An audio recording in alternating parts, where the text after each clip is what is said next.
Permisi Ibu. Oh iya, silakan masuk. Mas Aji ya? Iya Bu. Silakan duduk. Jadi udah siap wawancaranya?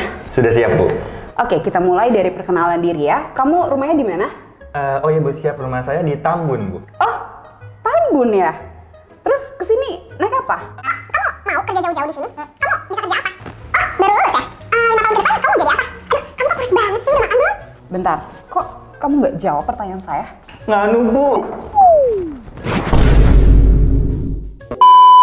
Loh, kenapa ini? Kok pingsan gini sih? Masa baru ditanya gitu aja udah panik? Gimana kalau jawab pertanyaan yang menjebak? Hah? Gimana itu pertanyaan menjebak? Perkenalkan, saya Rembransela, karir tips storyteller akan kasih kamu bocoran pertanyaan menjebak saat wawancara kerja. Plus cara ngejawabnya juga ya, biar kamu nggak perlu ketar-ketir. Kayak si Aji nih.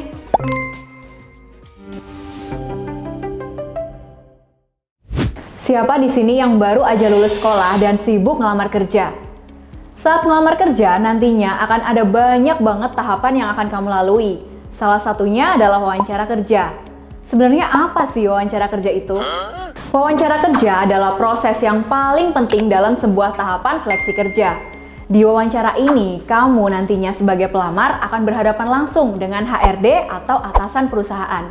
Wawancara ini tuh bertujuan agar HRD bisa menggali lebih dalam tentang diri kamu. Ya mirip-mirip kayak PDKT gitulah. HRD juga akan menyesuaikan kebenaran data CV dengan realita, juga mencari kecocokan antara kualifikasi kamu dengan kebutuhan perusahaan. Pada proses ini, kita tuh dituntut untuk optimis dan percaya diri pada kemampuan yang kita miliki. Untuk mengenal kandidat lebih dalam, HRD biasanya akan menanyakan beberapa pertanyaan, mulai dari pertanyaan umum sampai pertanyaan spesifik. Tapi ada sedikit berita buruk nih. Ternyata HRD itu juga suka ngasih pertanyaan menjebak. Kira-kira apa aja ya pertanyaannya? Cus, kita bongkar. Pertanyaan menjebak yang pertama yaitu ceritakan tentang diri kamu. Hal-hal yang harus kamu sampaikan untuk menjawab pertanyaan ini antara lain nama, tempat tinggal, usia, riwayat pendidikan, skill yang kamu punya, ketertarikan kamu terhadap posisi yang kamu lamar, hingga pengalaman kerja. Kurang lebih kayak gini nih contohnya.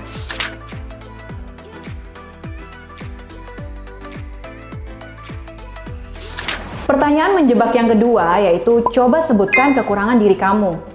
Pertanyaan ini diberikan oleh HRD untuk melihat seberapa jauh sih pelamar mengenal dirinya sendiri. Tips untuk menjawab pertanyaan ini yaitu yang pertama, jawablah dengan jujur. Yang kedua, sebutkan kekurangan yang tidak berkaitan dengan posisi yang kamu lamar. Yang ketiga, berikanlah contoh kelemahan diri di konteks tertentu. Yang keempat, pilih juga nih kekurangan yang kamu emang udah tahu cara ngatasinnya gimana. Dan yang kelima, jelasin juga nih gimana cara kamu ngatasin kekuranganmu itu. Nih contohnya kurang lebih kayak gini.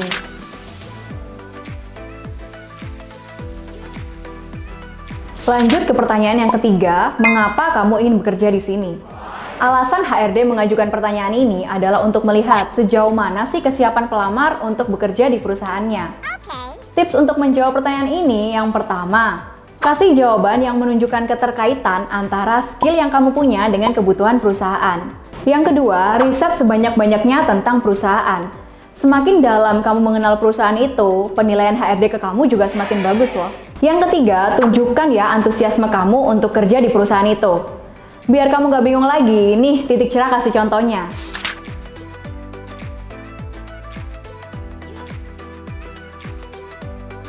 Pertanyaan yang keempat, bagaimana kamu melihat dirimu 5 tahun ke depan? Bisa sampai di tahap interview ini berarti kamu punya daya tarik dong untuk ada di posisi itu. Jadi, yakinkan HRD kalau kamu punya keinginan kuat untuk ada di posisi itu. Dalam menjawab pertanyaan ini, berikanlah jawaban yang jujur dan gak berlebihan. Sampaikan juga target kamu untuk mencapai posisi tertentu. Dan sampaikan juga komitmen serta loyalitas kamu kepada perusahaan. Daripada bingung, nih ada contohnya.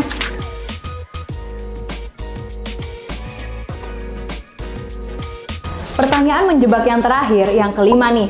Lingkungan kerja kayak apa sih yang kamu harapkan? Idealnya, kamu jawab pertanyaan ini dengan lingkungan kerja yang memang kamu sukai. Akan tetapi, lebih baik lagi nih kalau kamu kepo-kepo dulu sama budaya perusahaannya. Jadi, jangan sampai lingkungan kerja yang kamu nggak suka ternyata adalah budaya perusahaan itu. A few moments later. 5 tahun ke depan kamu mau jadi apa? Dalam 5 tahun ke depan, saya membayangkan diri saya sebagai profesional di bidang administrasi. Untuk itu, jika saya diterima posisi ini, saya akan belajar dengan sungguh-sungguh dan meningkatkan skill saya seperti Microsoft Office. Wah, bagus sekali Mas Aji. Senin mulai kerja ya. Terima kasih, Bu.